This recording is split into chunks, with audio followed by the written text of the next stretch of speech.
and welcome to ETTO's Catch-Up number 54. It's been a while and I've been a Will. It has been a while and I have still been a Josh. Today on the show, we don't need to be clever. We've been a while. We can just talk about things. It's fine. Did you have a funny thing? I didn't have a funny thing. Yeah, good. So good. I'm glad this was it. 3 weeks. 3 weeks, came in prepared. Hit the ground running. Oh yeah. Doing it. Have you hit the ground recently, Josh? I did hit the ground. I can't. Has it been since we recorded last? I don't think it has. Yeah, because last time I hit the ground from a plane, I went up to Sydney. That's right. It's hard to know what to catch up on. I feel like nothing has happened, but so much time has passed. That's basically the only thing. I think that weekend is all I'm talking about. So pretty much, yeah. So I ran up to Sydney for a week. You ran down, I ran up. Yep. In the same week. Yep.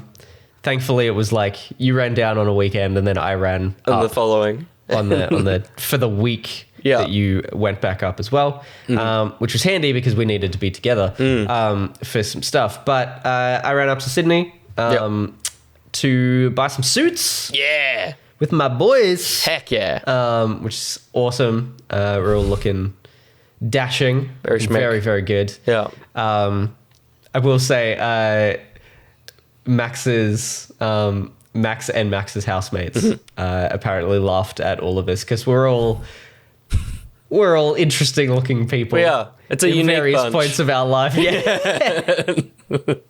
Yeah. It's very, very funny. Yeah. And the fact that all of you are like significantly taller than me, like you're all I feel fairly like above average in height. Yeah. Makes me, in my already very small nature, look so much smaller. So it's going to be so weird at the actual wedding ceremony. Yeah. I'm just going to look like a freaking... I mean, even next to me, they're tall dudes. Smallest. They're very tall dudes. They're all huge. Yeah.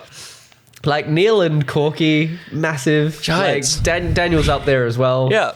Just ridiculous. So I look like the smallest man. Little guy. We should be be like on like little plinth behind. It should be like Lord of the Rings. We should be on like separate things. So we all just in photos. It looks great. Like if we're all at torso height, it's like how'd they do that? Yeah. Just get Neil to like somehow hold me up. Yeah. And just have his arm around me and holding me off the ground. Easy. In every photo. So that was great. Yeah. It was such a good just a great like week. Just got to catch up with you a few times. Caught up with Corky and Neil a few times and stuff. And Daniel and Yvette. Like it was really good. Really, really good weekend. Caught up with family. I was up there as well for my sister's birthday, which was lovely. It's just great. Sweet. Yeah. Really nice to catch up with everyone. Daniel, one of the guys, was back from London. He happened to be back for a different wedding, which was cool. So that's basically why I planned it around that time, because I'm like, gonna run up, we're all gonna get suits together and hang out. It's gonna be great. And then he happens to be back for someone else's wedding at the end of August. And I was like, can you extend your stay for a little bit longer and be at mine too? Yeah. Which is really funny because apparently they'd discussed the weddings that they would come back for were mine and the other person that they're coming back for in August. Yeah, wow. They were like, they are the two reasons we would come back to Australia for someone's wedding. So it just so happens that it's in one trip. That's wild. And the other wedding in August that they're coming back for, they were like, are you getting married this year? Because we have another wedding we could come back for this year. Yeah. And we won't if you're not getting married. And she was like, no. It'll be a while away. So they said yes to the cousin's wedding. Yeah. That they weren't going to come back for, but they were like, we're going to come back for that. A week later, amazing, they were engaged and they were like, we're going to get married in September. You know this stuff. You can tell the person, even if you're trying to keep it a secret, you can tell the person that's like, I'd like to be there, please. I would like to travel across the world for this. Yeah. And not have to do it twice this year, please. So although they were a little pissed about it, they're coming back, which is very handy for me. Yeah, so absolutely. It's good. It's good. Very good. Yeah. What about you? Have you hit the ground, Will? I did hit the ground. Hit the ground? Well, when I was on the ground before leaving the ground in Melbourne Airport, which was also a funny thing because our flights were very separated, but ended up being very close. That's true. I totally forgot about that. Yeah. I think you were leaving at like 7 something, and mine was. Yeah, I think mine was meant to leave at like 6:30 and yours was meant to leave at 8 or something like that. Or I was meant to board at 6:30 for a 7 flight and you were meant to leave at 8:30. Yeah, and we ended up leaving the tarmac about 10 minutes separately and arriving in Sydney 10 minutes separately with hours between our flights originally, which is wild. Mine, there was technical faults on my plane and so they grounded that plane and got rid of it, and then we had to find a new plane and get moved to a different gate and all that stuff. I'd forgotten about that. That was so funny. It was very funny. It was great. And you just happened to be walking past and I saw you. Yeah. So I was on one of the earlier, like the closer gates to the entrance. So I could see everybody walking past and just happened to spot you on the way. Literally was pulling out my phone to be like, oh, are you still here? yeah, totally. And it was so funny because, I think when I yelled out, you hadn't even looked up yet, but I heard you say, of course. Yeah. Like, you didn't even look at me yet. But I just went, hey, Will. Yeah.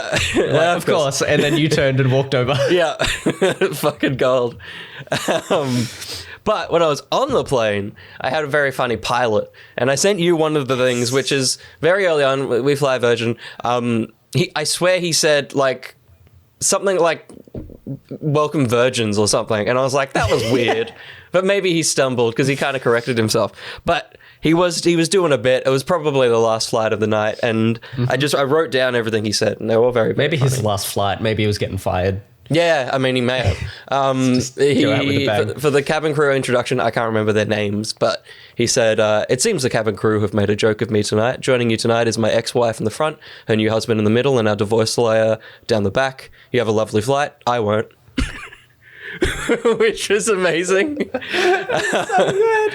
So good. But it was like, because it's such a late flight, no one cared. It was like, most people had their headphones on, some people were already asleep. No one was reacting. Yeah. It wasn't like those American TikTok ones where it's like everyone cheers because he made a funny bit. It's like, he was just doing it. What about the cabin crew? Were they laughing? They had little smirks. They definitely had little smirks on. They were holding it. But that's so good. He did. We would now be dimming the cabin lights for our nighttime flight, but this is mainly to enhance the appearance of our cabin crew, which was solid. Very good. Instead of the usual like cabin crew prepare for takeoff or whatever, he said, "Cabin crew, please sit." Which may have just been a shorthand, but I found it equally as funny. Yeah, totally. Yeah. I've never heard them say that. It's always a script. Yeah. They never deviate from the script. Take a seat. Well, it's certainly been it certainly has been your pleasure being on our flight this evening, which was very good. And that's my nephew says that. Yeah, your pleasure. He gets some things wrong. He gets some important phrases wrong, and it's always like, oh, Dustin, like, thank you so much. And he goes, your pleasure. Good. Take that with you. Always be that way.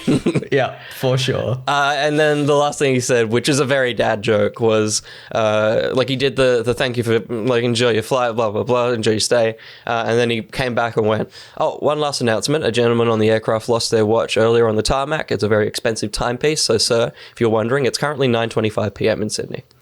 Nice. Which is very good. That's very good. I like that. So it was a very good flight. It was a very quick flight, seemingly, because we got in at the same, basically. Totally, yeah. But that was very fun. The other bit of news is, well, I'm finished with the ABC, as people in the Discord will know. Yes. I'm a free elf. Free man. Free man. Martin. That's me. But work-related, kind of. Did you ever watch any of Titans? Episode 1. Yeah, good. Yeah, I think with you. Yeah, probably. Yeah.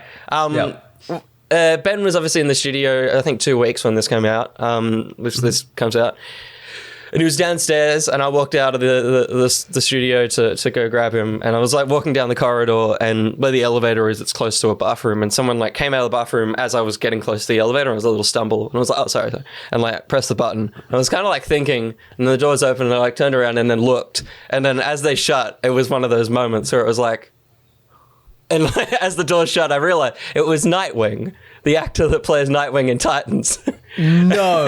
And so on the elevator down, I'm like, Ben, Nightwing's upstairs. And then he gets in the elevator and we're discussing it. I'm like, maybe it's him. It could be him. He's an Australian actor. It might be him. And then the door's just open. There's just these two little nerds just standing at the elevator looking at this man who is like trying to get into it because there's a casting agent kind of, there's a lot of creatives. And so he's like trying to get in this office. And we're just like, and you just see him kind of go, as we walk past, we're just like, God, that's Nightwing. Which is so very funny.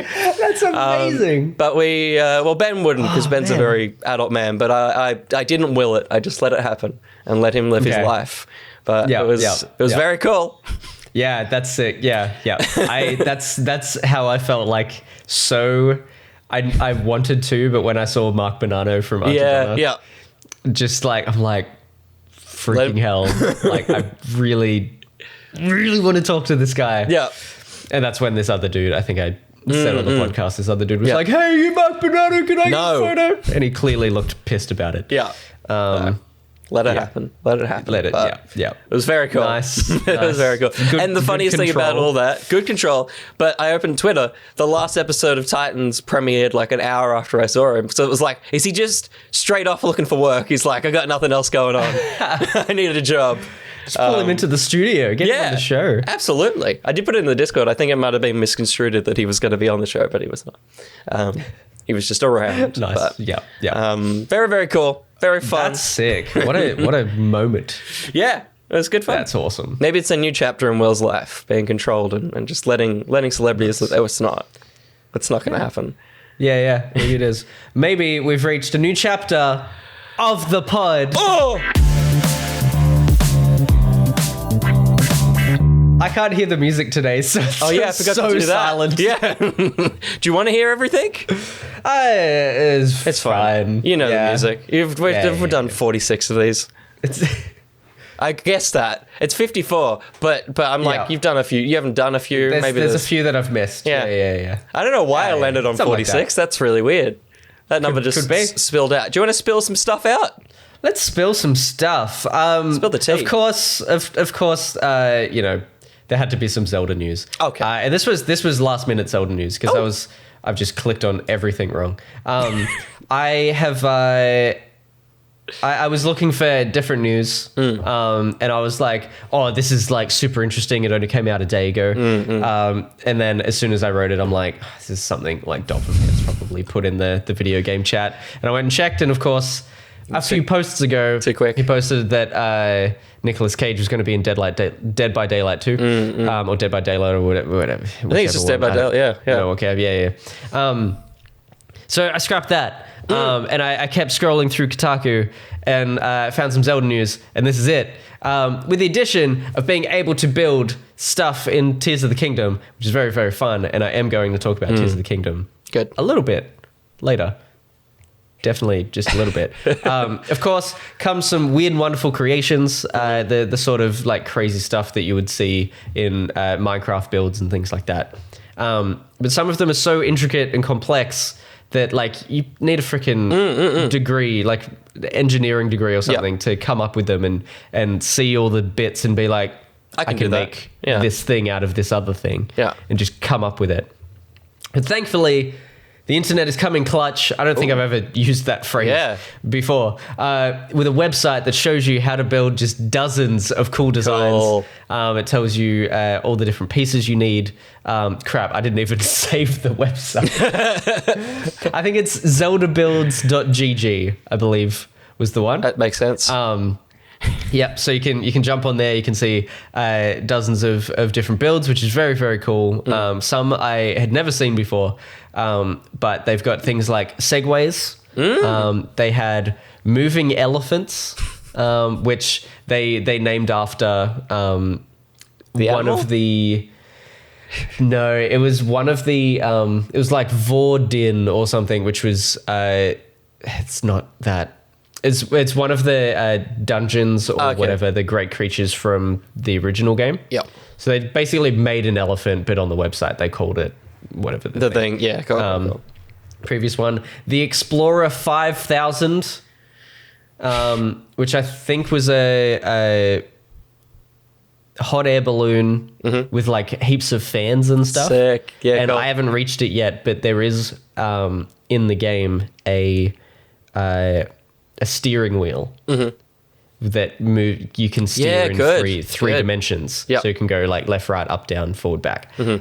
So you can add all these fans, and then when you also attach the steering wheel, you can then control the fans. Yeah. So, and you can do that. Yeah. With the hot air balloon. And an autonomous battle bot.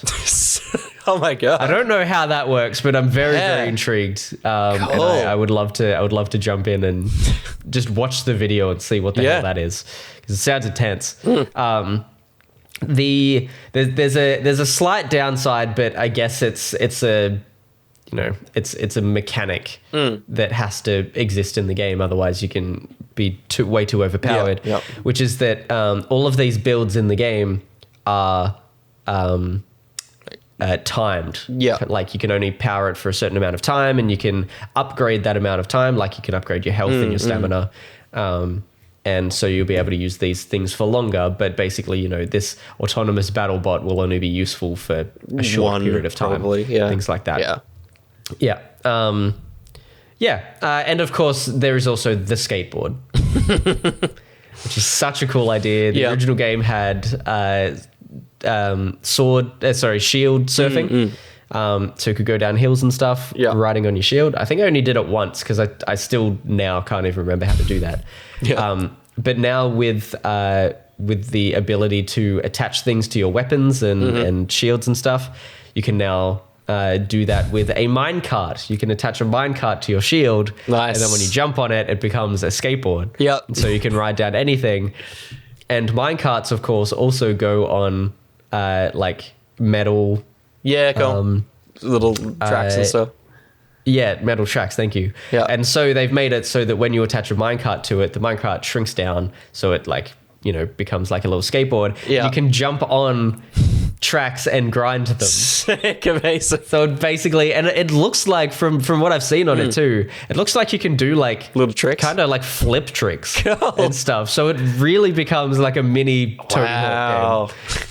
Absolutely insane. Yeah. I do still need to get onto that and figure out how to do that again. Yeah. But it's so cool. Like such a cool idea. Yeah. Your backpack will just be a bunch of those so that you can just pull them out whenever. Pretty much. Yeah. ZeldaBuilds.gg. Cool. We'll get you onto that. So nice. Freaking cool. That's sick. Love it. Man, all the TikToks of them flinging the little Karoks or whatever have been amazing. So funny. People just torturing them in different ways. Yeah. I love the ones where they like attach them all together and then just rotate them. On the spit. Yeah. So bad. Yeah. Insane. Love it. It's how I'm going to be absorbing that game. If you want to be absorbing some Disney Plus content, better get in on it. Get in on it soon. Yes, because it's much like Warner Brothers Discovery, pulled a lot of stuff off HBO Max. AMC and Showtime have done similar things. Disney Plus are now doing the gross thing. Crazy. Disney doing something gross in business dealings. I've never heard of such a thing. There's one in particular, one that I took note of that I'm if I don't say about, but I think you're going to run through them all. I feel like you will, but probably. This is all announced on an earnings call on May 10th that a bunch of this content will be dropping. Dropping is usually what we say to streaming when it arrives on there. So leaving, I guess. Yeah, dropping off. Yeah, dropping off. Although that's just one of those modern things. We've ruined the word dropping. Dropping should mean that, but it doesn't anymore. Yeah, dropping is usually a bad thing. Yeah, it's leaving. Dropping. Yesterday I dropped a whole bowl, a Corel bowl onto the floor. Yeah. Somehow it just bounced and I caught it. Sick. in midair. It was freaking great. I thought I was going to have to one of these things. But... Yeah, you didn't need to. Didn't have to. I was almost going to add that incident to your just pile, but it sounds like it went well. It actually, it's been a hell of a. That would have been a moment for you.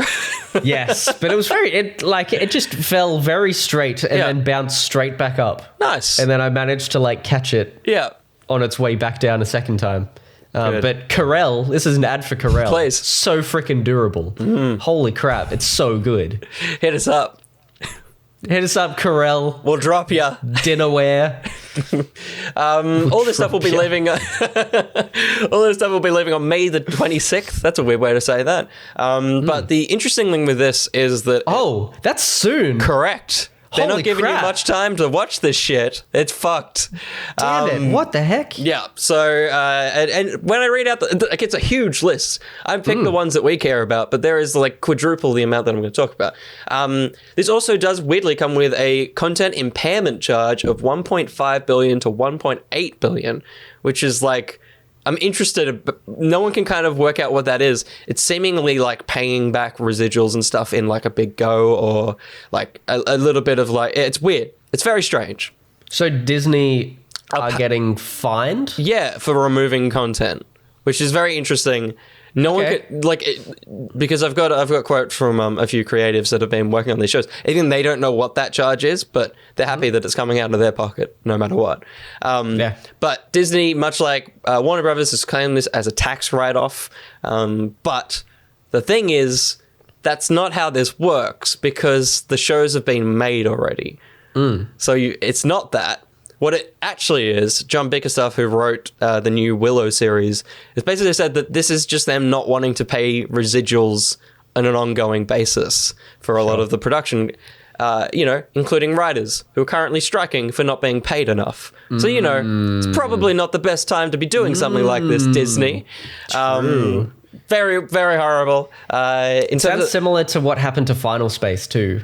Kind of, yeah. I think that got shafted for a tax write-off. A tax write-off, but it's the show already exists. It's already people are already watching it. Yeah. Real freaking gross. In terms of the content, you've got a lot of the Disney Plus shows that I think came and went, like Big Shot, Turner and Hooch, The Mighty Ducks, Game Changers, a lot of the kind of 80s and 90s stuff that they tried to bring back and it didn't quite work.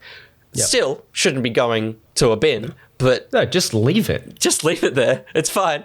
One that I know was a big hit in our Discord was the Mysterious Benedict Society. It's also leaving. Okay. Fairly new. Willow, which came out less than 6 months ago. Yeah, I was like, what the heck? Wild.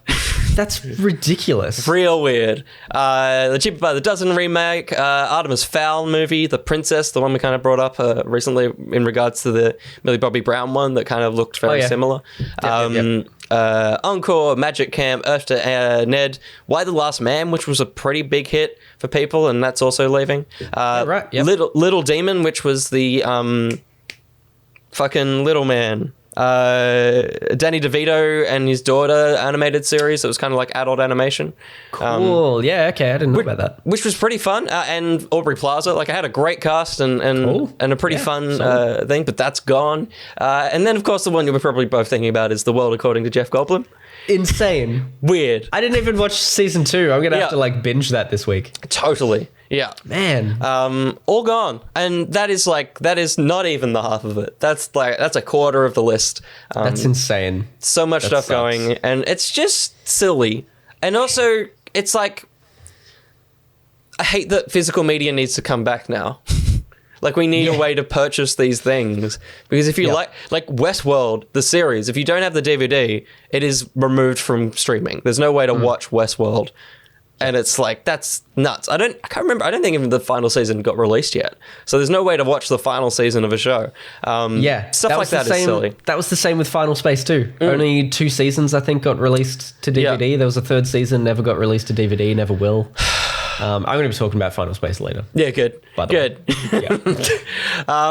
That's all the news on that. Basically, check out the list if there's anything that you want to watch. Check it out as soon as you can. If not, technically you can pirate it because it's the only way you can watch it. I don't know. It's insane that they're making it not legal, but the only way to consume some of their media that they produced is to illegally torrent or grab it. Yeah. It's silly. Yeah. It's very dumb. It's insane. It's so bizarre. Yeah. But something you can't torrent is physical media in the form of cards. Oh. Pokemon trading cards. For that fact. You cannot torrent them. Just FYI, if you're wondering. You can't. That's fair. But in a very... There's been a few things lately that have kind of hit me hard about how old I am. Yeah. And one of them is that Pokemon trading cards made their way to... I didn't realize it was this until this afternoon, this morning. But the much less superior American version of Antiques Roadshow. Wow. Yeah. I didn't realize there was an American version. That feels like it misses the point. Yeah. That's to be boring British people. Otherwise, it's not you. And maybe they've shipped the Brits over there, but... Do Americans have antiques? Yeah. Nah. Can't Donald Trump and Joe Biden. Nice. Yeah. Good call. There it is. You did it. So yeah, it feels insane to say, but a set of cards from the original set in 1999 were on Antiques Roadshow. Oof. Piss all the way off. Antique, buddy. It's like what, just over 20 years. Yeah. Apparently it's antique now. So the host, you can watch that particular segment online. But the hosts mention a bunch of boring stuff about like what Pokemon is, Pokemon, like that Pokemon is split into two words. It's meant to be Pocket Monster and blah, blah, blah. Yeah. It's super. He goes like, I guess it's Antiques Road. It's for people that have no idea sometimes. And that's essentially what they do. Like if people that actually know about the real antiques on the British version were watching, they'd be like, everyone knows this crap. But anyway, it feels boring to me and to us. But he estimates that the whole binder will sell for about $5,000 to $10,000 in the state that they are. Yeah. The girl basically also says that her mum thought that she was getting ripped off as a kid with the trades that she was doing of these cards. But she wanted her daughter to have like the full set. So she went and bought it for $35. Wow. A full set. Thanks, of Pokemon Mum. cards back in like 1999 or something. Wow. With like holographics and all of that. Yeah. So her mum, I don't know how she got them for $35. Yeah, that was like a full set of cards was like $35 back then. Yeah, her mum basically paid to win. She bought her way through. 100%. Yeah. How funny. Just insane. But he also did mention that some of the cards would sell more individually. Yeah, so right. if she sold the whole binder together, it would be about $5,000 to $10,000. But if she went and sold them individually, probably also after she could get them graded for a small amount of money and sell them for a lot. Yep. Things like that. Yeah, wow. But he specifically commented on, and the page that they had it open to was the page of the original 16 holographic cards. Yep. So that was the OGs, like your Mewtwo's, your Charizard, Blastoise, all of those. That Charizard was always the favorite. And he said, I'm sorry to be the bearer of bad news, but during the pandemic, this was selling for $15,000. This is all US as well. Yeah. So a couple of years ago, it was selling for a lot more. Yeah. Than it is now, but it's a volatile market, so it'll go up and down. She could hold on to it if she wanted. He was also discussing shadowless cards and that shadowless sells for more or less. I was never that into what any of that means, so I can't remember whether shadowless was more or less. I think it was more. I think they were rarer. They were like more original than the like following ones where they printed cards slightly differently and made the cards look a little more interesting. I think it was just about the border. There's a border around the outside. Right. And some of them are like just a straight color. And then later they added a bit of like shadow. A gradient. Yeah. I think that was it. So it's an interesting little watch. And just terrifying to hear like something that I have under my bed is now apparently an antique I know that it's relatively rare. Yeah. The fact that it's turned up on Antiques Roadshow. Yeah. It's made me very sad. Also, there was a TikTok going around as well that I sent to you. Hit me particularly hard. Was that Back to the Future, if Marty... from now, if it was made now, if Marty went back to the future now, he would be going back to 1993. I was alive then. You're alive then. That's not okay. It's not okay. Because then that means that an adult would have a kid that would be Marty's age now. If they were, yeah, like it makes sense. So if like, you know, a 16-year-old now went back in time, 30 years, you know, they would go back to when their parent was probably about 30, and now they're probably about 40. Yeah, like it makes sense. The timeline totally makes sense. It's just that's the year. But I hate putting it into context for now. Yeah, and that I now reach these dates. So painful. Man, I also would say, like, on the Antiques Roadshow, if anything I owned was $15,000, I would sell it instantly. Like, there would be no emotional baggage. Be like, that's 15 grand in there. I don't care. I'll buy something else. That's wild. But then I say, but I've got that under my bed. Yeah, you could sell it right now. I could. I really could. 30 grand in the hand, basically. It's true, because of... America. American how exchange. Crazy. Well, something I think we both have that is worth quite a bit of money is the Miss Marvel original comics. Yes. This isn't about how much they're worth. I'm sure they're only probably worth like $60, but that's pretty good on top of what we probably paid of like $7. But the character of Miss Marvel has quite an event happening at the moment. If you're currently reading the Amazing Spider-Man comics, bit of a spoiler, but also I don't think anyone is. It's happening in that. Correctamundo. Spoiler warning. If you don't want to hear it, I don't know. Skip around for a bit. Kamala Khan is dead. What the heck? They killed her in an Amazing Spider-Man comic. Unceremoniously. Not a big bad. I mean, a bit of a big bad, but just kind of, it happens. On top of the death issue, which we'll come back to, there is an ongoing or one-shot called Fallen Friend, The Death of Miss Marvel, which has a bunch of different heroes reacting and dealing with the fact that she died. None of them are people that she interacts with or knows. It's like amazing. Captain Marvel, Iron Man. It's like, they don't give a shit. Like, you're selling a book here. Weird. She has literally a team. She's got the champions. If you were going to kill her, probably around them. She also is best friends with Miles Morales. Miles Morales made a deal with the devil to keep her alive. Like, that's a thing that he did.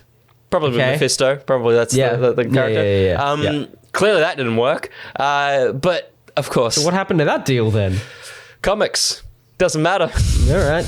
But also comics. It doesn't matter. She'll be back. Yeah. She's got a movie coming out in a few months. We'll get to that. But basically, she's dead. It's dumb. It happens in a Spider-Man comic. Not just that. It's not like she's been with him this whole run. She's appeared in 12 pages across 25 issues leading up to her death. It's so dumb. It's weird. So ridiculous. Also, the comic that's about her death isn't like who killed Kamala Khan or like the bit. It's what did Peter do? So it's not even about her. They killed someone and it's about the white dude's story. Real bad. Come on, guys. Real bad, man. And ridiculous. If it couldn't get any worse, I think I wrote it down. Amazing Spider-Man number 26 will arrive this month in May on Asian American Pacific Islander Heritage Month. You know who fits in that category? The month celebrating their people. Yeah, not great. Not a great look. Oof, guys. Guys. It's Disney. Like, it's what are you doing? It's not good, man. Marvel.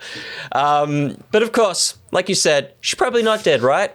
What's going to happen? Probably they're going to find out she has an X gene. They're going to take it to Krakoa. She's going to wake up with purple powers. Like, that's what this is all about, is just that MCU synergy. And I can't wait for in the Marvels that she unleashes her X gene and has the normal powers again. And the comics are like, fuck! What do we do that for? Wild. Flippin' heck. And on top of all that, I don't know if you know much about this current run of Spidey, but I've been following along on Twitter. Mm-hmm. People already hated everything these current creatives are doing. One of the big things they did was give MJ a husband and children that aren't Peter Parker. It's a man called Paul. So she just has them now. Yeah.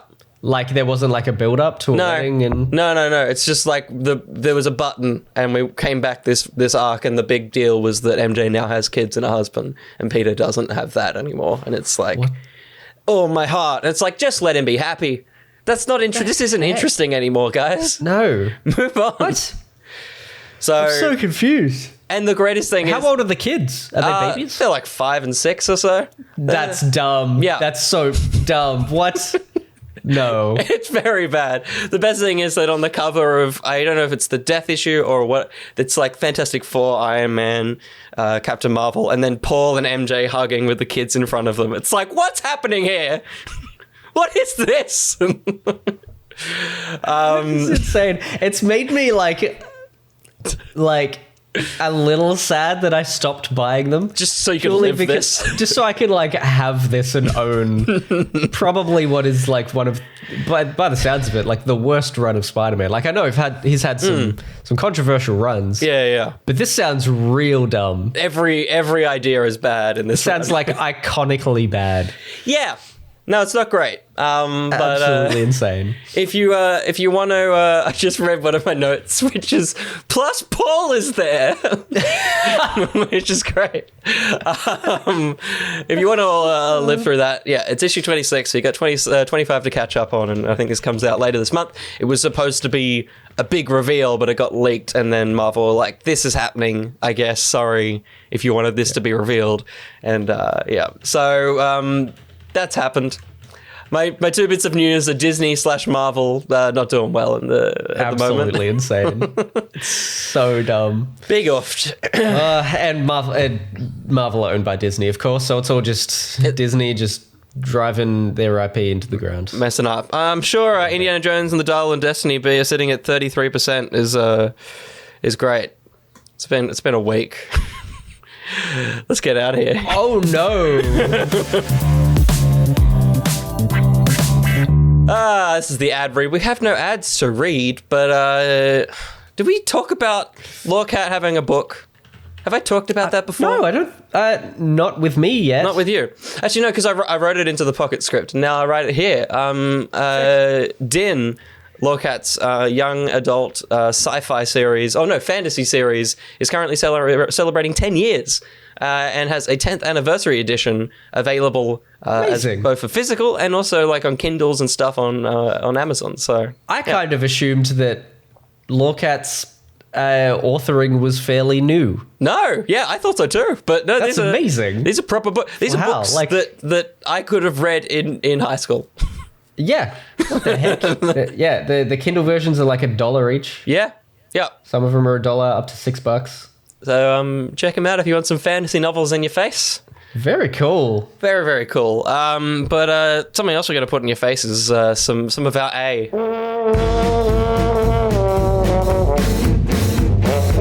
Yeah. I'm sorry about him. Yeah. Dobby's a free elf! I don't condone this. It always goes up there. It always goes to Mickey or like a gurgly, like angry child. Welcome to Cues From Youse. It was like cutting out for me. I could barely hear it. Good. These are cues from Youse that we've taken from the Discord. If you want to submit these cues, head to patreon.com/each get into the Discord, get into the hashtag AskEtto channel, get in the Google Sheet and give us some cues. Have you got one? Have you picked one? I have not.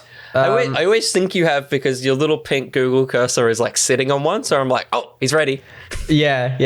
I've got one. Right. Dump Days. Dump Days says you're all fit and healthy. You're all fit and healthy looking young dude. That's right. We're all a single dude. We are the ETTO. Mm-hmm. It is just a monstrous single man. Yeah. What is your fitness activity of choice?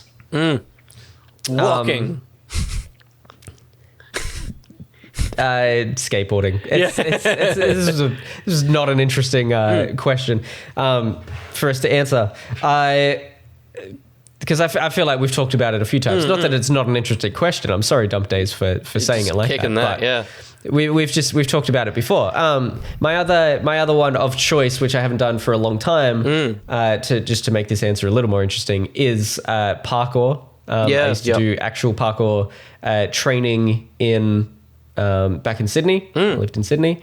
There was a place in Tempe, just near the IKEA in Tempe, called Apes. I think it's AAPES, maybe. And it's just a fitness and parkour location. They've got all these different like obstacles and things, and they've got different levels of classes, and you can buy a membership and you can get as many classes as you want, or you can just go and you can pay one off. I knew that I could only go once a week because life was busy. So I just went and paid the one off because it wasn't worth buying the membership. It was worth it if you went like maybe twice a week. I couldn't do that. And it was so much fun. Like, it's just a bunch of young people learning to do parkour of all different, of all different levels. I was never like great at it, but I learned some cool skills. Got to muck around on some of the equipment and stuff, which was just very fun. And loved it. So much fun. It was very good. That's as active as we get. That's it. You used to, just to keep this question going, you used to be a cricket man, didn't you? No.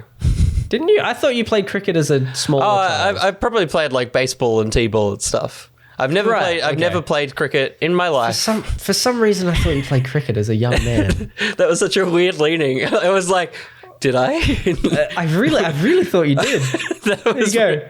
I did t-ball as that was my first sport. T-ball and little athletics. Yeah. And then went to soccer. I tried every single one of them and hated them all. Like t-ball was it t-ball or baseball? Whichever one it was. But it's the thing when you're a kid, you don't get taught the rules really. Like you kind of show up and play the game. And so when I'm running and a dude like caught the ball and he tagged me, I just turned around and decked him and kept running because I'm like, why the fuck are you touching me? Don't touch me. I'm trying to run, man. I didn't leave because of that. I didn't get kicked out. I was a child. But I didn't go back. And I did basketball and the coach was like, you don't get called Bill. And I'm like, no. And he was like, I'm going to call you Bill. I'm like, I'm going to leave. No. No. Get out of here. Then he tried to tag me and I decked him. Sports doesn't run in our bones. Not particularly. No, not particularly. But I'm not even particularly good at skateboarding. But I try. You run in your bones all the time. Fun. That's it. We all do. I'm going to go to Dolphin Pets, who asked, I feel like an easy Marvel question. Best project in each Marvel phase. Go! Ooh, nice. I like it. And I'll put the addendum that we can't just say the same trilogy across them all. It's a unique characters film across each of the 5 phases. Yes. So Guardians 3 is locked in for 5. Yes. It's not much of a choice there. Spider-Man No Way Home for 4. That's pretty good. I'll go Werewolf by Night for 4. We can get one each in each phase. Phase 3, which was Civil War to Far From Home. Mm-hmm. So there's that bracket. Just going to click on the thing. I feel like I'd probably jump for Infinity War. Yep. Take that because I'll take Guardians 2 in that one. Nice. Because otherwise it would be Infinity War. Infinity War is just perfect. It's good. It's such a good movie. Yeah. It's so good. Phase 2 is such a strange one. Iron Man 3 for me. Yeah, Iron Man 3 is good. I think. Then I'll do, because I think it squeaks in, I'll do Ant-Man. We'll get Ant-Man in there. And then in phase 1, very limited selection, but... I feel like for some reason during the pandemic, I just got like a really huge soft spot without even watching it. Mm-hmm. Like I was just like, I really want to watch Captain America movies. That was, I feel like I would jump to Captain America. Like Iron Man 1, of course, but we can't double up. And we love Iron Man 3. Yeah. So Captain America 1 is so good. It's so nice. I was going to say that. I don't think there's another one in there. Avengers is fine, but it's so like dumb. Like it's like it isn't good. It's just silly. Like and it's fine enough. Yeah. Like it does the job it needed to do, but it's like in the grand scheme of things, it is the most Martin Scorsese was right of all the films. It's like it is just a big roller coaster. But Cap First Avengers great. It's also like texturally, it's shot on film as well, so it feels real. It's all the Cap movies are like really good. Like hopefully they can keep that train going. They kind of don't drop the ball in any of them. Yeah. Like Civil War is probably the shakiest one. Yeah. It's still a good, like it's just an Avengers movie, so it's still kind of fun. But like that and Winter Soldier, just so good. So good. And good on the Russos. Good. Nice. Good on Dolphin Pets. We nailed that one. Let's do a couple because we've been away for a bit. Yeah, let's do it. Let's bring back Lawcat. What is your favorite thing on toast? Ooh, that's good. Pretty good. I have recently been daily for lunch just having a ham and cheese toasted sandwich. Ooh, nice. Just super simple, just butter, all sides of all bread, piece of cheese, piece of ham. Yep. Nice. Chuck it in the toaster. Yeah. In the sandwich press. So good, so simple, so easy. Freaking just the best. Other than that, like if I'm just having just a straight piece of toast for breakfast or something, I love like if the toast, I'm bad at this, but my parents somehow are really good at it. I just remember them making just the perfect pieces of peanut butter toast. Yep. And when the like thick peanut butter and when the toast is still hot enough, which I just can't butter things fast enough for them to still be hot. Yeah. When it's hot enough, it melts. Yeah. Same with like when you have it on a crumpet. Yeah. And the peanut butter melts into the holes of the crumpet, and it's just like this thick, like it just coats your mouth, and it's so like gluggy in your mouth. It's so good. I love it. It's simple, but it's unreal. Love it. I mean, the truth of toast is that you've nailed it with the first one. Is a press is the best thing to do. Like that's the best way to enjoy bread. Yeah. Toast is quick and easy, but it's just kind of it's a straight, like it's weird to hold. It's like it's like you need that, but at the same time, I also don't love too much bread, so it's like it's unfortunate. I need to give it a squish to make it good. But sure. If I was like if I'm looking at leftovers, like my favorite thing to put on bread and toast and sandwich presses is just a fuck ton of sausages, like a heap of sausages. And some like fair enough barbecue or something. Yeah. You lay them flat so they're just covering a whole piece of bread, and then maybe a little bit of cheese. But just toast. Give me some any of the Red Rock's assorted little spreads they've got. They've got like pesto ones. They've got it's like a hummus and something, and they've all got nice and like there's like texture to them, like there's broken up stuff in there, a little bit of cashew or something that'll spread on a thing. Oh, so good. You just chuck a bit of cheese on top of that as well. It's very nice. It's very nice. Unreal. That's my go-to. Thank you, Lawcat. Thank you for your books. Where we go next? Let me stay with Lawcat on that one with what is your favorite winter accessory, i.e. gloves, beanie, coat, and then this was a separate question, but I pulled it through. Would you rather be hot or cold, Josh? We were literally just talking about how cold it is in our respective states before the pod started. Favorite winter accessory is a electric heater that I'm standing over the top of. Good. I have one right here.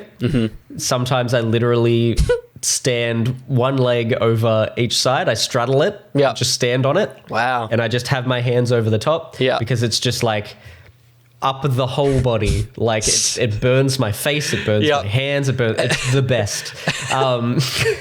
Fucking hell. It's true. I remember it. Yeah. I do that frequently. Yeah. It's the best. At the moment, because I work from home, my favorite winter accessory I got from Will and his family. It is my hoodie. It is so good. My goodness, it saves me so much just body heat energy. It's the best. I still use my heater. My heater has now essentially become my hand heater. So like I wear the hoodie and I'm nice and comfortable, but my hands get so cold. So it's just over here while I'm waiting for my computer to compile things or whatever. It's so good. My hoodie is the best. Otherwise, if I go out, it's like maybe a beanie or something. But also, I think the beanie that I wear, I got from you, which is my Super Smash Brothers. Yeah, it's a good Smash beanie. Brothers beanie. It's a good beanie. Thick beanie. Yeah, it's nice. Yeah. It's good.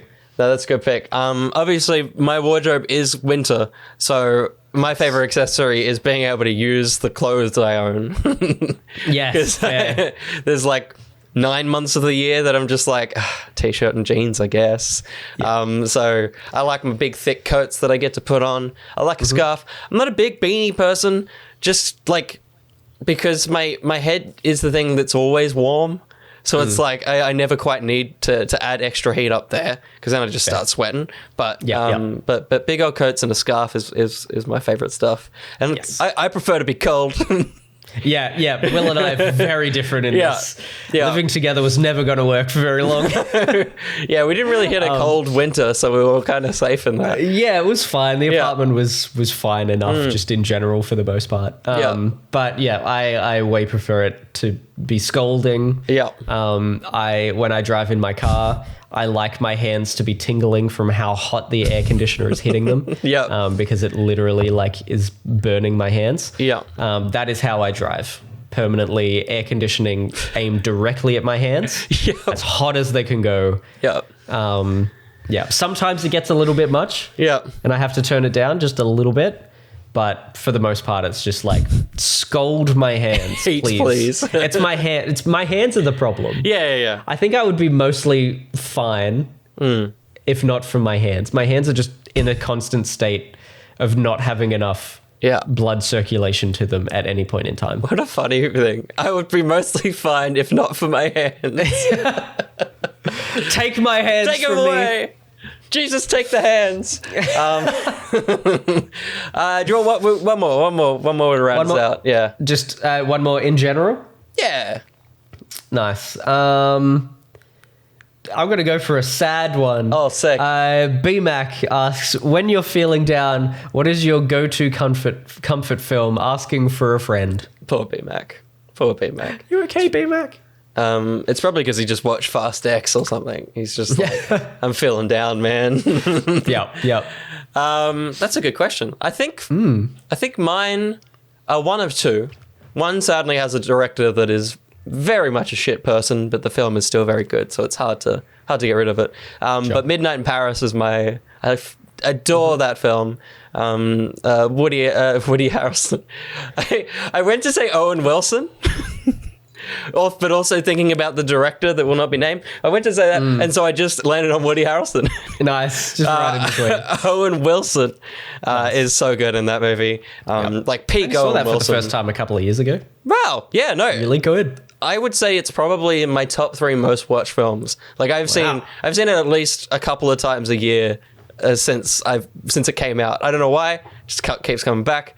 It's very lovely.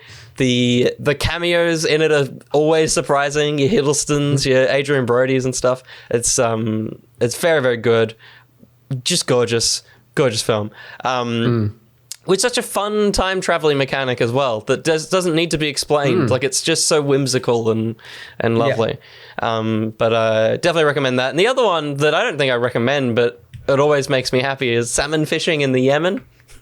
Which is the Ewan McGregor and Emily Blunt film, where I think Ewan McGregor's a journalist, and it's like there's a cool story about the salmon fishing in the Yemen, and that's what brings him over there. So it goes from like dreary London to like gorgeous Yemen and stuff, and it's a very English film. And I also, Emily Blunt, it's one of those ones where the love interest has like a husband that's shit, and so your protagonist is like, I need to get her back. And and there's a bit where the husband turns up, and in my mind, and I don't think we see him until that moment. In my mind, it's John Krasinski, but it never is. And so I'm always disappointed because it's Emily Blunt running to like a tall, slightly bearded man. And it's one of those, whatever those things where you what's the thing? Mandela effect. I'm always like, I swear it is, but it never is John Krasinski. But yeah, sure. Worth checking out. Those movies always make me happy. Yeah, awesome. What are yours, Josh? Oh man, this is a struggle because thinking of movies is tough. Without just going to like, I watch Iron Man.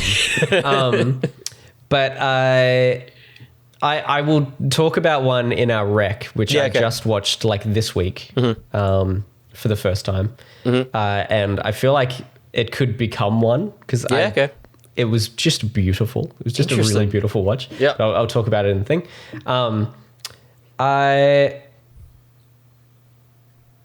I would probably go to like a Toy Story or something. Yeah, okay, that's like a good pick. If I'm just trying to feel good and get be a little bit nostalgic, go back to my childhood, something like that. Like just an old like OG Pixar film of some sort.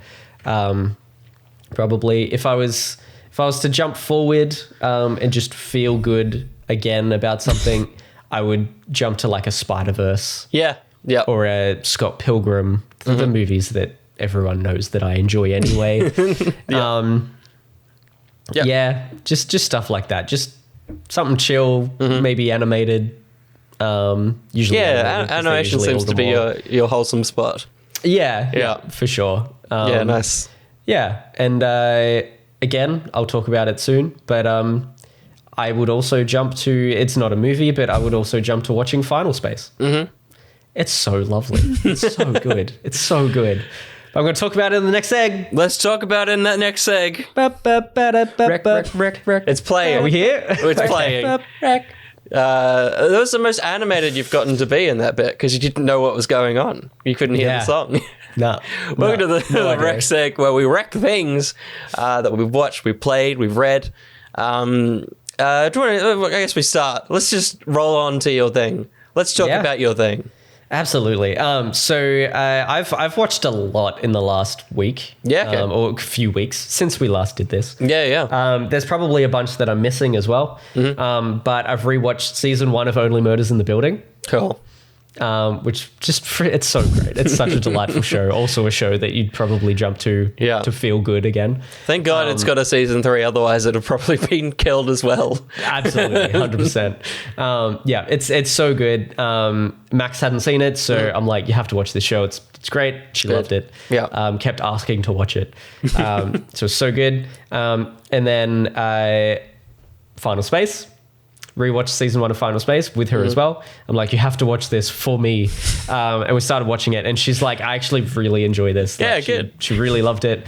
I think she's not so on board with like adult animated shows, which this very much is, but it's to a lesser extent than most of them. Like, your Rick and Morty's and your Bob's Burgers and stuff. She's like, there's still like such a childhood aspect to this. But it's clearly, you wouldn't show it to a kid.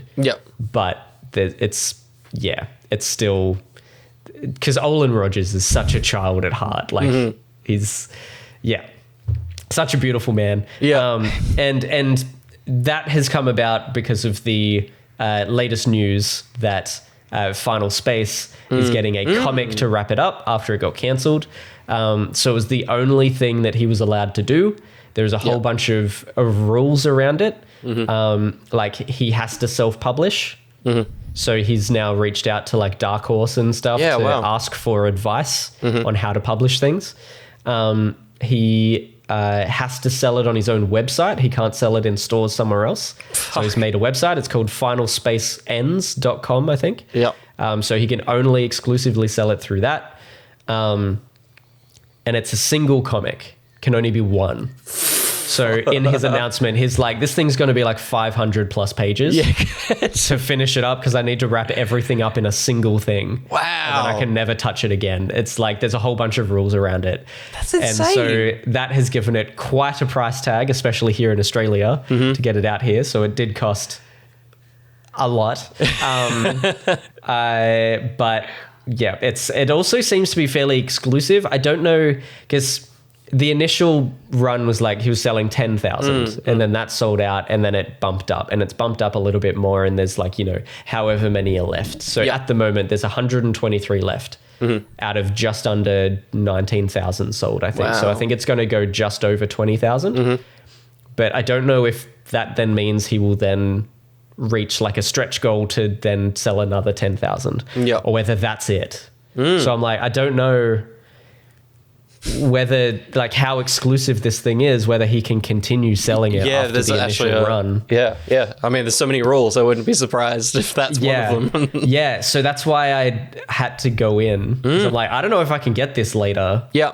And it's like, it's been one of my favorite shows of the last 5-10 years, whatever. Yeah.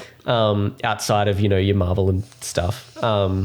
So yeah, I had to, and I never watched season 3. So so we've watched all of season 1. I'm very glad that Max enjoyed it because it means we can keep watching it. I also watched Auntie Donna's Coffee Cafe. Oh yeah. I think one of my friends in a like guys group of Sydney friends that I've got commented and basically said that they're finding the promotional stuff funnier than the show itself, which after watching the show I'm like, yeah, it kind of is. It's like the much less scripted stuff that they make is often funnier than their scripted stuff. Still enjoyed the show.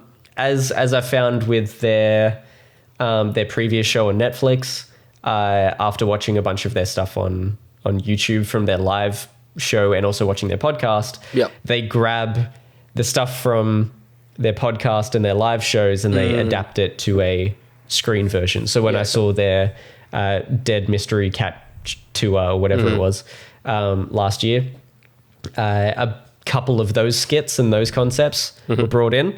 And I think a joke that Broden made up at the show that even they broke about, because I don't think they had written that into their script, made it into the show, which was really cool because they were laughing at it and they were like, we got to do that at the rest of our shows. And they said that on stage. And then they also added it in for this, which was very good.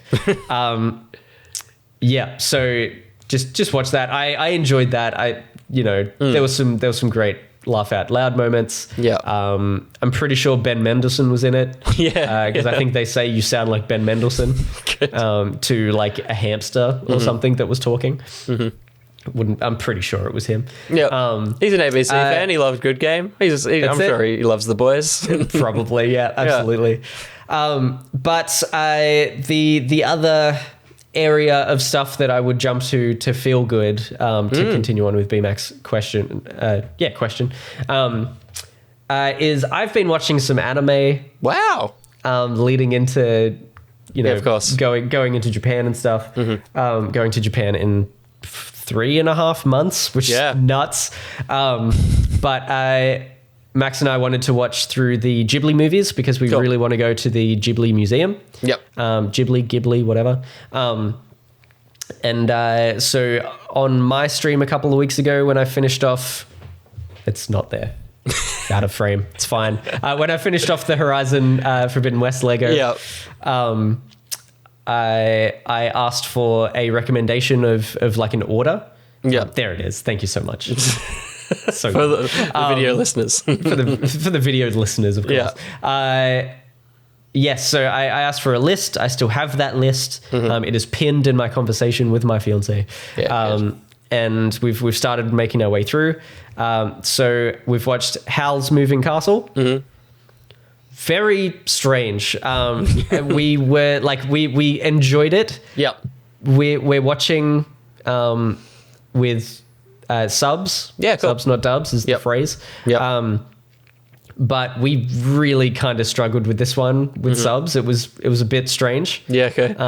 So it was, we weren't totally on it. Yeah. For the last like 15 minutes, we changed over to dubs, and it kind of made a lot more sense. Damn. We found that it made a lot more sense to us afterwards, and we kind of enjoyed it more. But the English voice cast for this, kind of crazy. You've got Billy Crystal, you've got Christian Bale. I do remember, For some reason, this has mixed all of the voice actors from all countries in one, which is very frustrating. But it's just like, it's kind of bizarre when I looked it up. Because it was a big deal when that came out. Like, it was just in cinemas. Yeah, Gene Simmons. Yeah.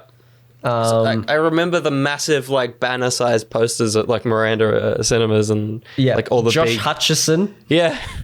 He's back. 2004, so he's like a tiny little kid. Yeah, that's some Bridge to Terabithia era. Like, he was fucking, he was around. Yeah, that's fair. He was around. Yeah. But yeah, it was just like, looking that up was crazy. Yeah. And then the other one, which I'll look up the voice cast. Please. English voice cast for. But we did, I think we watched the entirety of this in Blythe Danner as well. I'm just looking at her and recognizing her. Okay. That's pretty recognizable. Yeah. We also watched the next on the list was Ponyo. So we watched that, which was great. Like, it was so good. This is the one that I would jump to. Yeah, okay. And rewatch with people. You've got Noah Cyrus as Ponyo. You've got Frankie Jonas, one of the Jonas brothers. You've got Tina Fey. You've got Matt Damon. You've got Liam Neeson. Amazing. Kate Blanchett. Like Betty White. It's ridiculous. The voice cast for it is insane. But we didn't even watch it with the English voice cast, but we just wanted to see who it would be. But it's so delightful. It's so good. Like, I had to watch it. I had to watch the second half a second time because Max falls asleep in movies. And I fell asleep here and there as well. But it was just so delightful. Yep. Like, it's just lovely. Go watch it. It's so fun. It's the perfect childhood movie. It's so good. That's where you're at with your list so far? That's where I'm at with that. I also, one more on the anime, started watching Death Note last night. Oh, wow. We're 10 episodes in. Shit. Yeah, it's really good. It's like every episode has another twist to it. Yeah, cool. It just like, it's really interesting. So like the whole idea is, there's a notebook that a human gets, and when you write someone's name, they die of a heart attack. This guy's a student. He decides that he's going to take crime and justice into his own hands, and he's just going to kill all the bad guys. Whenever anyone does a crime and it's on the news, he's going to write them into the list, and he's going to kill them. People pick up on this. They're like, this is a serial murdering. And they're like, somehow this guy is killing them by just having a name and a face, which they've narrowed it down to that's the only thing that he can have. If he's only got a name, he can't kill them. If he only sees them, he can't kill them. He needs a name and a face. And it's like, it's about sort of the police force and this special detective narrowing down who it is, and they both try and like outdo each other. Sick. And it's just super interesting because they use like a lot of logic, like, one of them's like, oh, he's done this thing, so therefore we can get him by doing this. And then the other guy's like, they're going to assume that I'm going to do this, and they're probably doing this to counteract it, so now I'm going to do this thing. And they keep just catching each other out or just missing each other and stuff. And it's really, really cool. Like the last episode I watched, episode 9 or 10, I think it was just like at one point you're like, oh, they've freaking got me now. They are absolutely going to get you for murdering all these criminals. Yeah. But then he's just like, the game is on. Like, he's like, I'm embracing this. Absolutely. Yeah. It's like, damn, man, this is so good. So yeah, like I've always thought, I knew I'd be into anime. I knew I'd love it. Yeah. But this one, Death Note is written so good. Yeah, cool.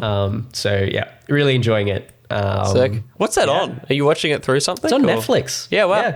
Yeah, Ghibli cool. movies went onto Netflix, I think, during the pandemic, and Death Note is also on Netflix, which is great. Cool. Sick. So, and it's only it's like 37 episodes. Mm-hmm. It's one season. That's it. It's done. Yeah, cool. So it's just 37 episodes. They're 22 minutes each. Yeah, cool. So we smashed through a whole bunch last night. While eating a lot of food. Great. Good. Our dessert was donuts, cookies and cream, ice cream. Oh my goodness. Custard tarts, grape jelly. Insane. So good. It was so dessert. good. It's the best. Oh dear. Well, you're watching movies to feel good. This one is one to watch if you want to feel. I don't know if it's good or if it's sad, but 100%, 1,000% worth and recommend watching still a Michael J. Fox movie. Oh, it's out. Sick. It is out. It's on Apple TV. It is so good. Like, nice. It is very raw, very open.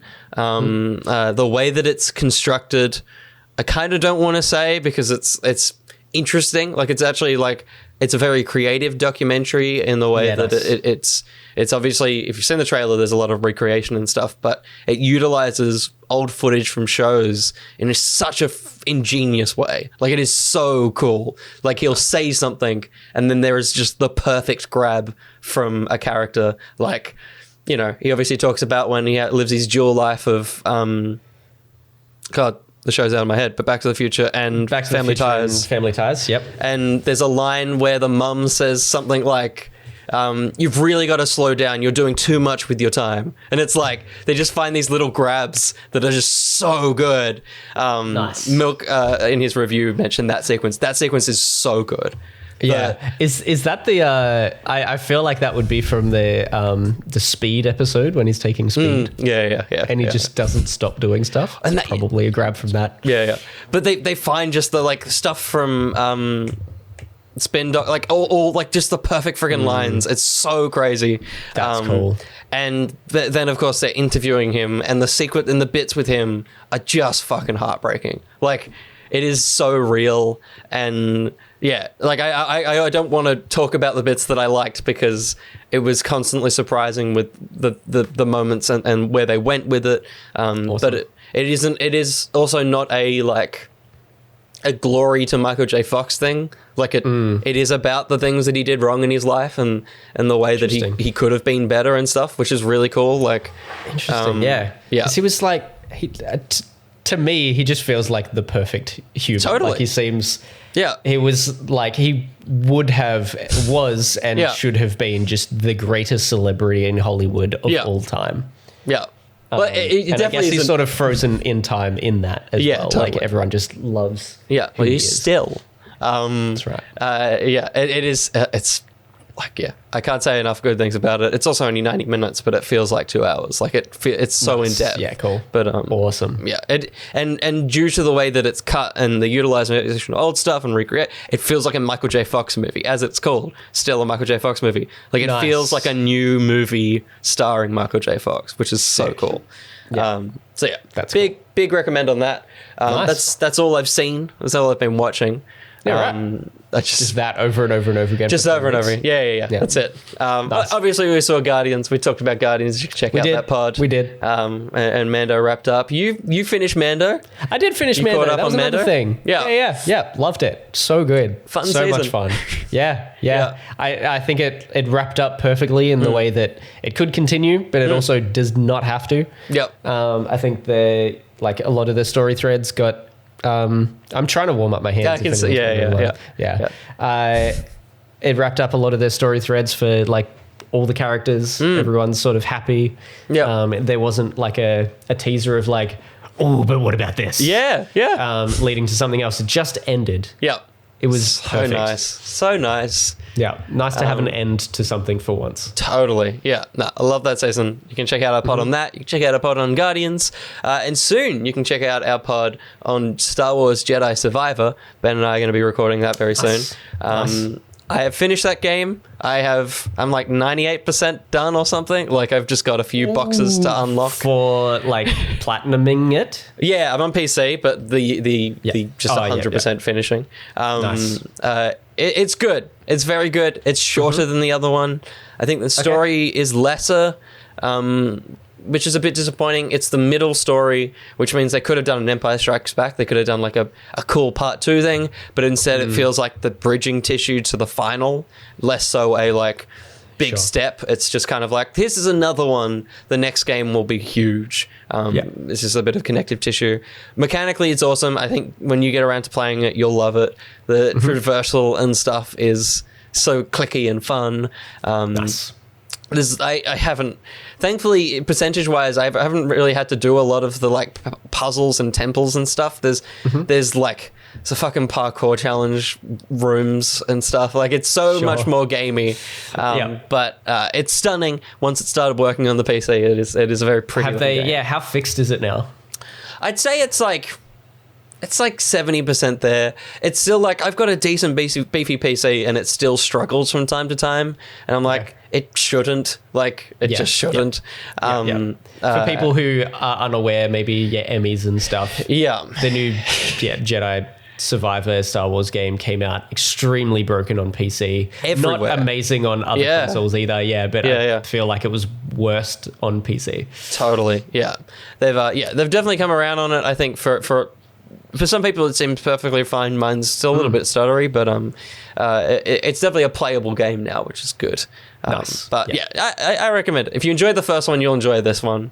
I'm super keen to jump in. Yeah. But I've been playing something else. You certainly have. Yes, but to get to that something else, do you have other things? I have one other game and a comic. Sweet. To get to that something else, I finished the Horizon DLC. Oh, nice. Didn't 100% it, but I finished it off like a day or 2 days before the thing that I'm leading to. Everyone knows. I don't know why I'm keeping it secret. I finished that, loved it. It was great to be back in that universe. I'm really hoping that the main character of the DLC that isn't Aloy comes back. I feel like she will because they struck up quite a relationship. That's a good way to put it. Yeah. I feel like she'll come back and she'll be part of the team. Which is so wild to me that the most advancement that game probably has had in terms of Aloy's character happened in the DLC. It's like, she's the same character between the original game DLC and the new one. And then that happened. I'm like, here. Yeah. and it's interesting because like the closest relationship that she has with another person is in the DLC, and that person surely has to come back on part of a game that people probably skip. Maybe 50% of people won't even play. Well, absolutely that, because it was only on PlayStation 5. True, that's very true. Genuinely 50% probably of the player base will miss it. Yeah. True. Because of the clouds, man. There's the clouds, man. Holding it back. Yeah. I also finished Dredge. I can't remember if I don't think I finished Dredge last time I finished that. Nice. Freaking great game. So good. I loved it. I got the bad ending. There's 2 endings. I got the bad ending, but I don't want to go back and do it again because I want to replay it on PS5. Yeah, nice. And I don't have my PS5 version yet because my boss won't send it to me. He's got it. He has it in his possession, and he won't walk out of his apartment and post it. Anyway, God damn it. He'll get there. I keep giving him hints. I need like an SSD in my work PC, and the other day I'm like, "Hey, would you be able to like buy and send me an SSD with my copy of Dredge, please?" Good. And he's like, "Oh, you can buy it, and we'll reimburse you." I'm like, "No, I could have bought Dredge, and you could have reimbursed me, man. I could have had it in my hands." Anyway, getting there. But that all led to me playing a little game called Zelda. Zelda Tears of the Kingdom. It's so good. It's good. It's so good.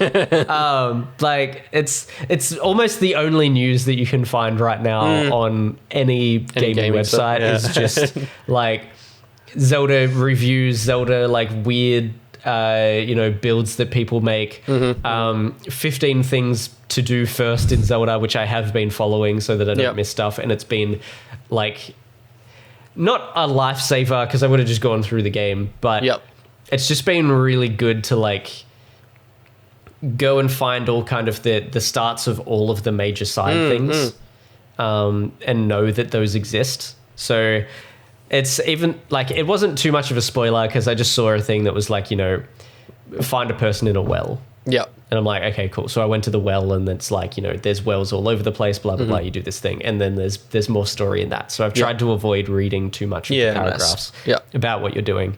But it's kind of like, because these last two Zelda games have been so free, it's just nice to have like, this is the start of all of the really cool, important things that like are side things, but they'll lend to the overall experience. Yeah. So that's just been freaking great. I'm not very far in at all. I don't think anyone is. Like, no. Either you've played it for 20 hours and nothing's happened, or you finished it. That's all I've seen from people. Yeah, totally. Yeah, so like my first day, my first couple of days was getting through the tutorial. Yeah. It's so long. Yeah, wow. But the tutorial area is just huge. It's not like a grindy tutorial either. Like they teach you a lot of stuff and you get to play with a lot of mechanics and things, which is really cool. And it's not it doesn't feel like a tutorial. It just feels like part of the game, but you're learning everything. Yeah. Until they kick you out of the sky into the land, and then the whole game opens up from there. And then one thing I didn't realize is that it's not only the sky and the land, but it does go underground. So there's 3 tiers to the whole thing, which I only learnt last night. So it's Tears of the Kingdom. Oh my gosh! Whoa! I didn't think of that. It literally is. There's so many places for that word. Josh, I'm going to pipe up real quick. Jesus. Yeah. You'd start making a list of things, and we're going to do a podcast at the end of this where we just do we talk about all the fun things we did in the game. Absolutely. I did not even realize Ben had joined the call. That scared the shit out of me because I got streamer mode on, so I didn't hear the bubble. I didn't know. Good. I didn't know what was happening. That was so frightening. Amazing. I can't wait to watch that back. That was nuts. Thank you, Ben. Thank you, Ben. So there you go. There's going to be a pod on it at some stage. Yeah. Good, Will? Yeah, just genuine fright. He's a scary man. Yeah, it happened. With the most calming voice, though. Yeah, totally. It happened. I was playing some game, and it was a Star Wars game, and it had it wasn't Fallen Order, but it had like an alarm, and it was such a high pitched alarm that I thought like a fire alarm was going off in the house, and I was just like. Even though it was happening on the screen, I freaked out. Yeah. Never been so scared by such a calming sound. But it's just like I don't know. Like the building is lovely. Yeah. Like I've heard some people say that it's unintuitive. I disagree. I think it's quite intuitive with what they've got. It's as intuitive as they can get, I feel. With the building mechanics of actually making structures and things. And I feel like the physics, seems so real or so intuitive overall that like what you put together, like you go, oh, this will do this, and it probably will. And if it doesn't work, you'll be like, oh, of course that didn't work. I know exactly why that didn't work. It's there's no like bullcrap in-world stupid physics, game. That they've done. It's like, I'll make this thing to traverse, across this chasm. And then when it doesn't work, you're like, I know exactly why that didn't work. Like the physics to this makes 100% sense. Yeah. So it's a bunch of that, and it's just so well done. I am so impressed that they managed to, whether or not it's a step up, or like from the previous game, which I kind of feel like it is, especially with these new mechanics. I feel like they're more fun than the previous abilities that you had. Yeah. Whether or not it is a step up, it's at least like on par, and I'm so impressed that they've managed to do that.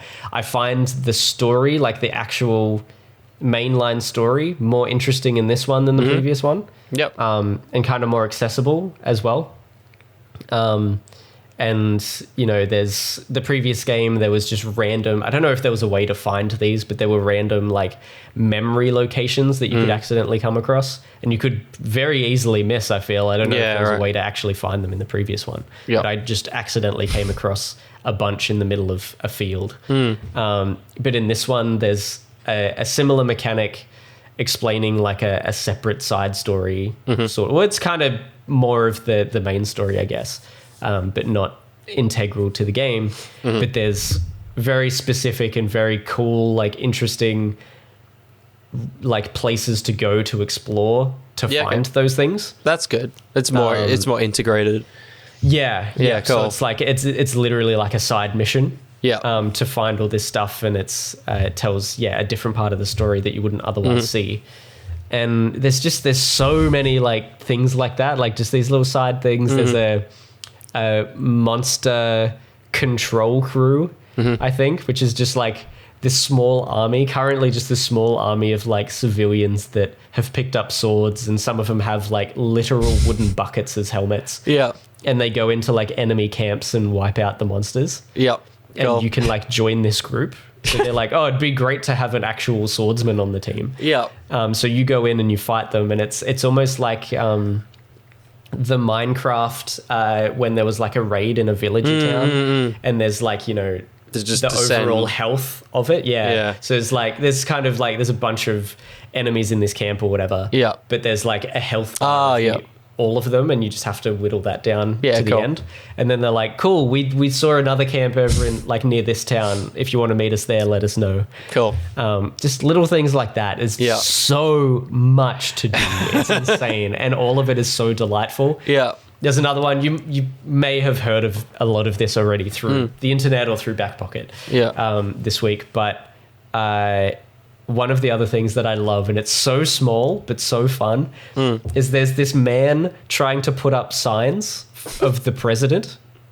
Have you heard about this? No, not at all. No. So it's this guy, there's like the president of Hyrule or a town or something.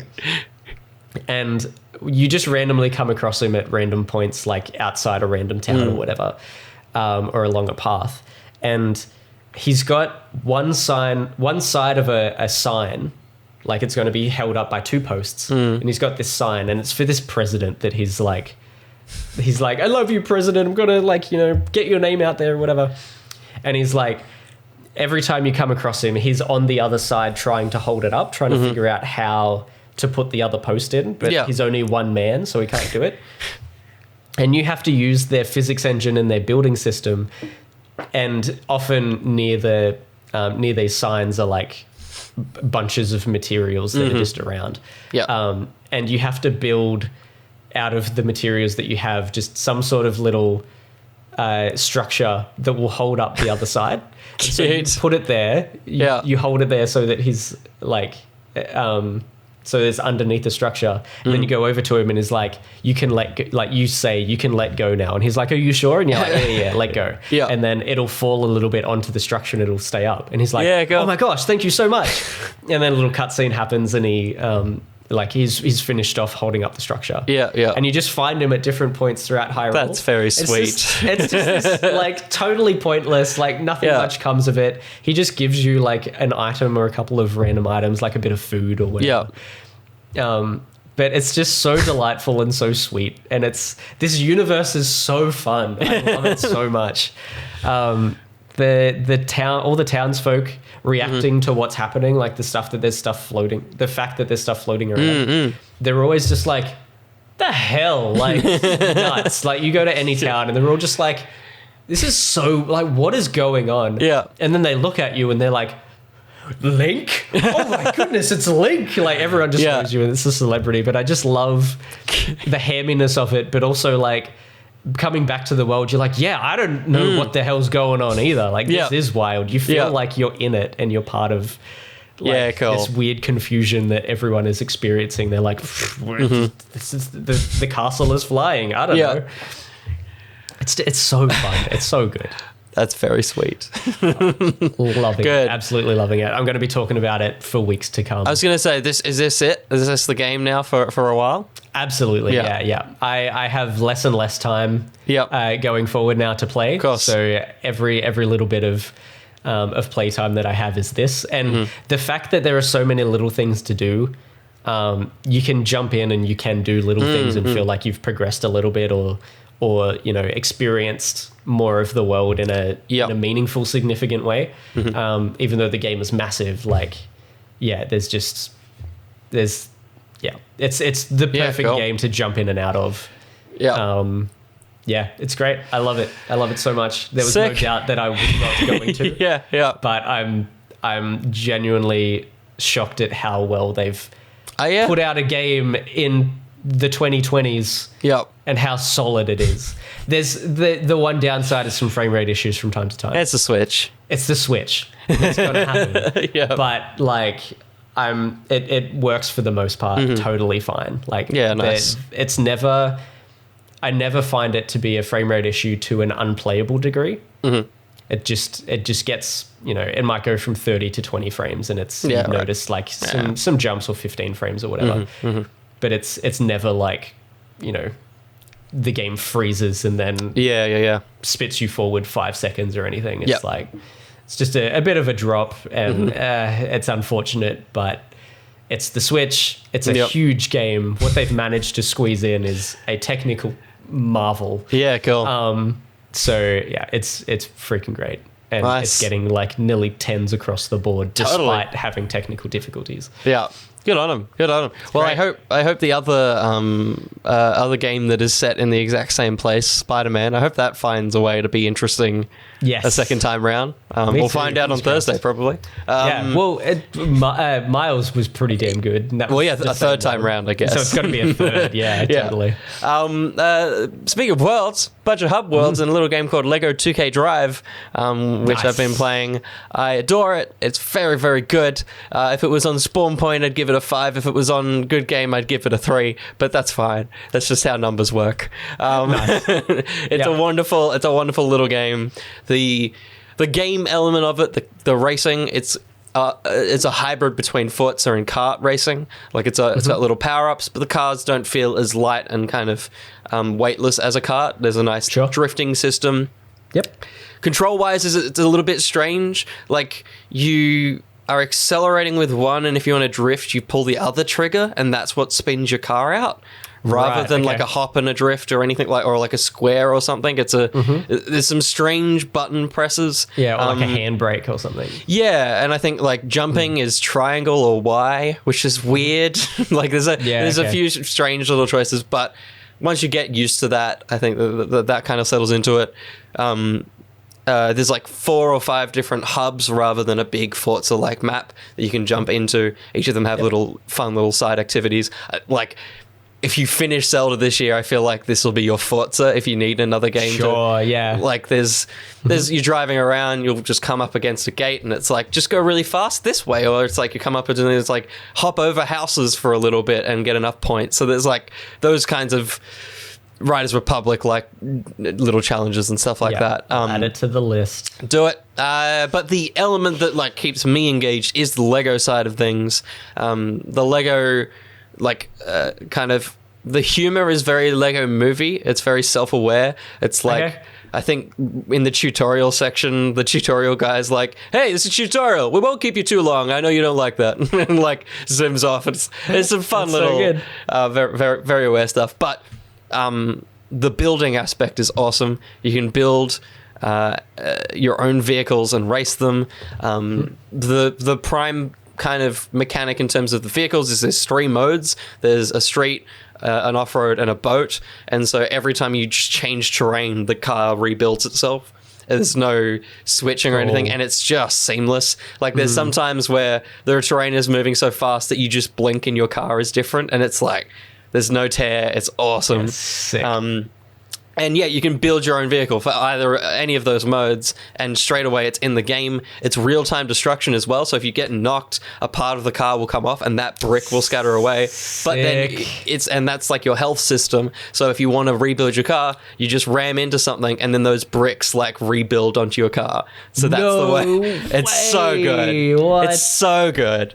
That's very cool. And yeah, it runs buttery smooth. I'm playing on PC. I assume it's doing well on other consoles and stuff. Yeah, I think it'll be a fairly short game. There's some fun events. There's like protect the town, and it's like a bunch of robot cowboys are attacking a town. And you got to rescue the civilians. Like it's real Lego shit.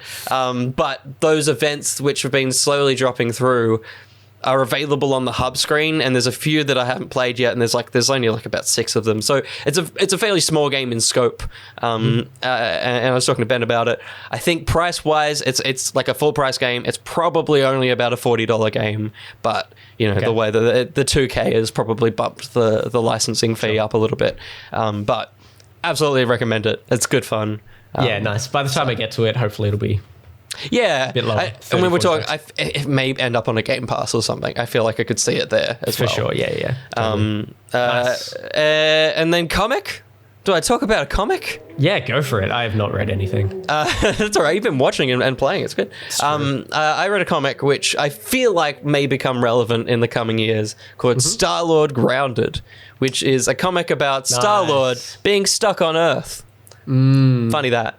Good. It's written by Chip Zdarsky, who, of course, for us, the big pull is Spider-Man Life Story. He's very good at writing very human characters and stuff like that. He's also just like, he's one of those writers. He's just, the good books are written by him or artists as well. This is really fun. It's a really fun story for Star-Lord. I haven't read the inciting incident, which has grounded the Guardians on Earth, because there's a few other separate stories as well with other characters stuck. But its central conceit is that he's done something bad. When he arrives on Earth, he's trying to be crime fighter Star-Lord, and they're like, nah, that's not good. He goes to court. Daredevil's there, Matt Murdock, and he's like, dude, no good. You need to serve community service. He then starts serving community service with this old dude who has a history, and that's what pulls him into a very Earth-based story, which is really, really cool. It's written well. It's obviously written post-Guardian, so it's very much writing the MCU Peter Quill. He definitely has that vibe.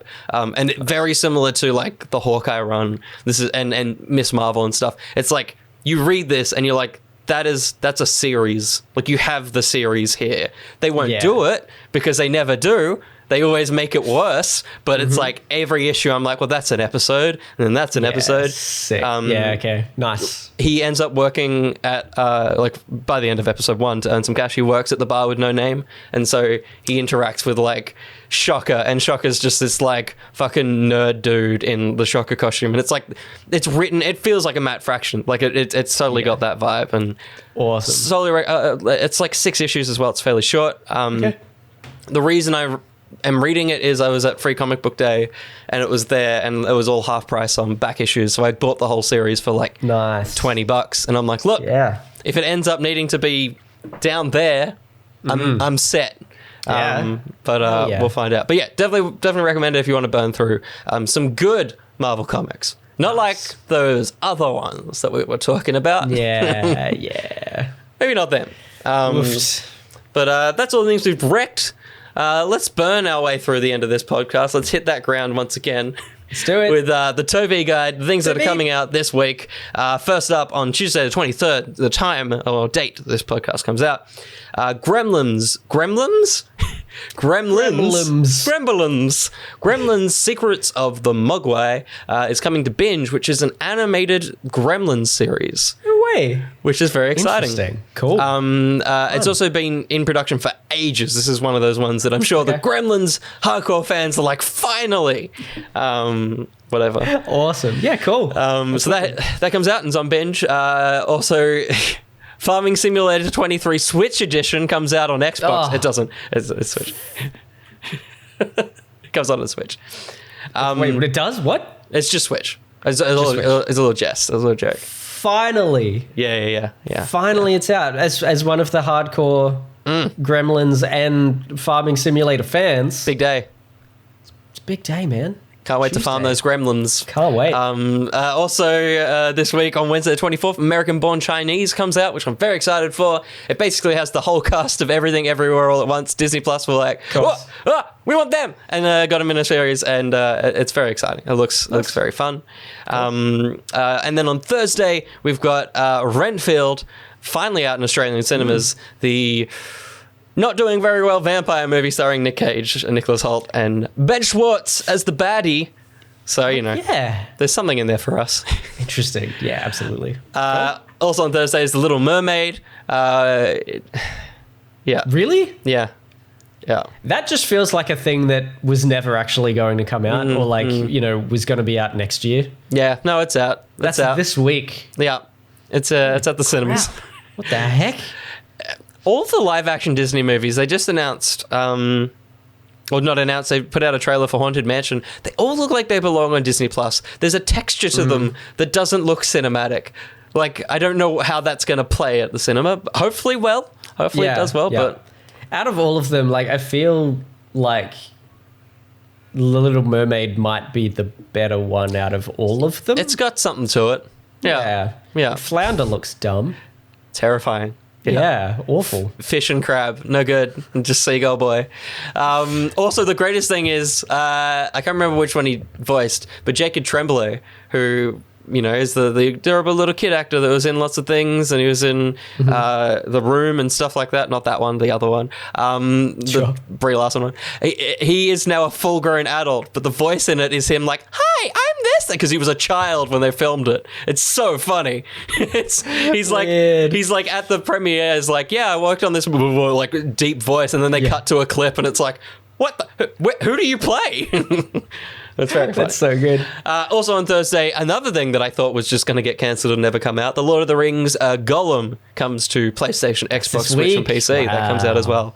I'm sure it will be us, but it'll be out as well. Much like us. Occasionally they're out. Asses? Yeah. I thought you meant us. I thought you said just like us. That would have been a good one. Because we're out. Yeah. Yeah. We're going to hit our ground running. All right, let's do this. Let's do this for the rest of the thing. If you want to see more of our stuff, you can go to etto.card.co. That's double R on the card. There's a bunch of stuff there, including our Twitch, twitch.tv/edonline, which will be there 6 a.m. Thursday. We'll be checking out the PlayStation Showcase, which is going to be very, very exciting. Ben will be there. Wait. Yeah, I will. There he is. Yeah, he will. He's running as well, but you can't see him. I'm running real hard. Thanks, Ben. Until the next time we do one of these, which hopefully will be sequential and we won't miss another one for the rest of the year, I've been Will. I've been Josh. Let's go.